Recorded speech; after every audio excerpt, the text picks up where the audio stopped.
if you see, this is very important to understand that whenever you enter into sea, you are not so open to run away wherever or sail away wherever you want. No, you have certain boundaries to see the oceans, to travel in the ocean, to sail in the oceans, and those boundaries are divided into three parts. These are, number one, territorial water. Territorial water is actually from the baseline of any state up to 12 knot, and exclusive economic zones. Every state enjoys the entitlement to use the ocean from its baseline up to 200 knots as its exclusive economic zone. And then is a continental shelf. Continental shelf travels beyond that, and where all the continents can come and do trade and sail without any restriction. They enjoy liberty among the seas. So we can say those are the international waters. Now we go to San Remo Manual. What is that one? San Remo Manual on International Law is applicable to the armed conflict at sea, and that was created in 1994. It is a crucial document that provides a comprehensive set of rules governing naval warfare. It is developed by the experts in international law and military practitioners and is recognized as a significant contribution to the understanding of maritime law in armed conflict. So it's very important to understand, since this area is concerned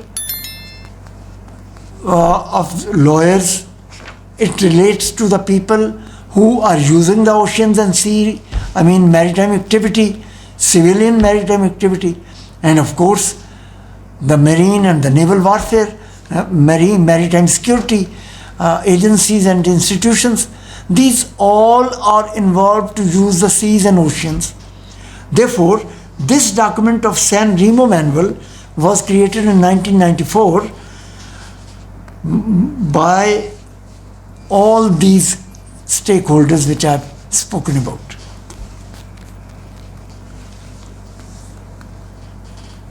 Ladies and gentlemen, during armed conflict in the seas and ocean, there are a lot of losses occurred to the parties fighting, but there are a lot of losses occurred to the parties not fighting. And to those, even they are neutral, but they also suffer. So, San Remo Manual addresses certain areas. Some key features we'll discuss now. Scope of the San Remo Manual is that it applies to the parties engaged in the armed conflict or war at the sea, not on land. We are talking about the war at sea. That includes the states and non-state actors and is relevant in both international and non-international conflict. This is very important. There are certain states who have certain disputes and they involved into or engaged into warfare or the armed conflict. But there are certain non-state actors who also conduct some warfare activities in the open oceans or the seas. We can quote an example like pirates who do not have any distinction that whichever the vessel is coming, whichever the country it belongs to, and whosoever nation it's operating, but they come and they start robbing, they start looting, and they start conducting their own pirate activity. So we can say them the non-state actors. and the other is classification of the ships.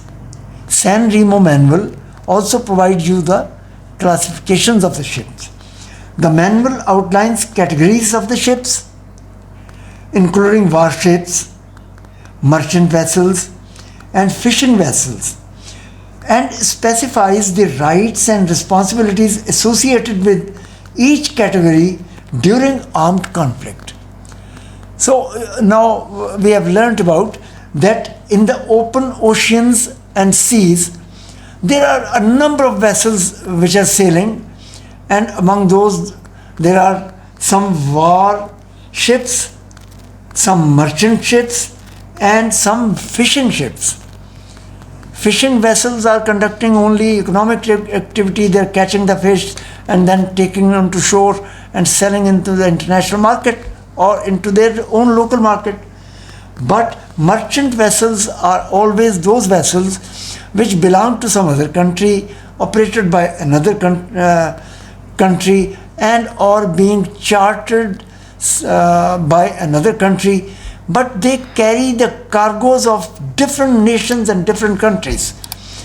The destinations, the different destinations they are traveling to, their voyage consists of many destinations. Port of origination is something else, and port of destinations differ wherever they have to discharge their cargo. So these merchant ships are also sailing in the sea, and warships, but they specify this San Remo manual that specifies the rights and responsibilities associated with each category of these ships when there is a war in the sea. It's very important. In the peace and normal circumstances, all the ships can sail at their own free will and wish. But when there is in the sea or in the ocean a war being conducted, these all categories of ships have to carry on certain responsibilities if they want to enjoy their rights. So we can say they have certain rights, but there are certain responsibilities to which they have to adhere. And then third feature of San Remo manual is targeting the principle of distinction.